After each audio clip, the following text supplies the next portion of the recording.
गणनायकाय गणदैवताय गणाध्यक्षाय धीमहि गुणशरीराय गुणमण्डिताय गुणेशानाय धीमहि गुणातीताय गुणाधीशाय गुणप्रविष्टाय धीमहि एकदन्ताय वक्रतुण्डाय गौरीतनयाय धीमहि गजेशानाय भालचन्द्राय श्रीगणेशाय धीमहि एकदन्ताय वक्रतुण्डाय गौरीतनयाय धीमहि गजेशानाय भालचन्द्राय श्रीगणेशाय धीमहि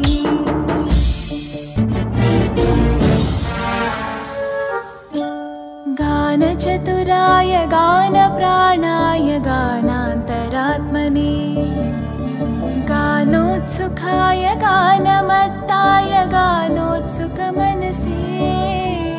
गुरुपूजिताय गुरुदैवताय गुरुकुलस्थायिने गुरुविक्रमाय गुह्यप्रवराय गुरवे गुणगुरवे गुरुदैत्यकलक्षेत्रे गुरुधर्मसताराध्याय गुरुपुत्रपरित्रात्रे गुरुपाखण्डकण्टकाय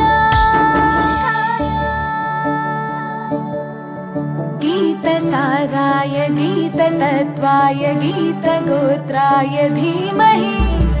गूढगुल्फाय गन्धमत्ताय गोजयप्रदाय धीमहि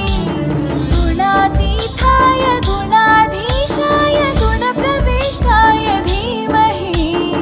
एकदन्ताय वक्रतुण्डाय गौरीतनयाय धीमहि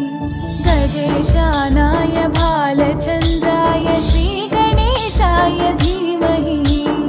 एकदन्ताय वक्रतुण्डाय गौरीतनयाय धीमहि गजेशानाय भालचन्द्राय श्रीगणेशाय धीमहि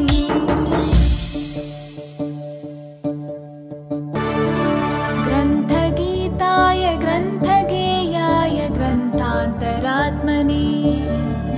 गीतलीनाय गीताश्रयाय गीतवाद्यपटवे ध्येयचरिताय गायगवराय गन्धर्वप्रियकृपे गायकाधीनविग्रहाय गङ्गाजलप्रणयवते गौरीस्थनन्दनाय गौरीहृदयनन्दनाय गौरभानुसुताय गौरीगणेश्वराय गौरीप्रणयाय गौरीप्रवणाय गौरभावाय धीमहि गोसहस्राय गोवर्धनाय गोपगोपाय धीमहि गुणातीताय गुणाधीशाय गुणप्रविष्टाय धीमहि एकदन्ताय वक्रतुण्डाय गौरीतनयाय धीमहि गजेशानाय भालचन्द्राय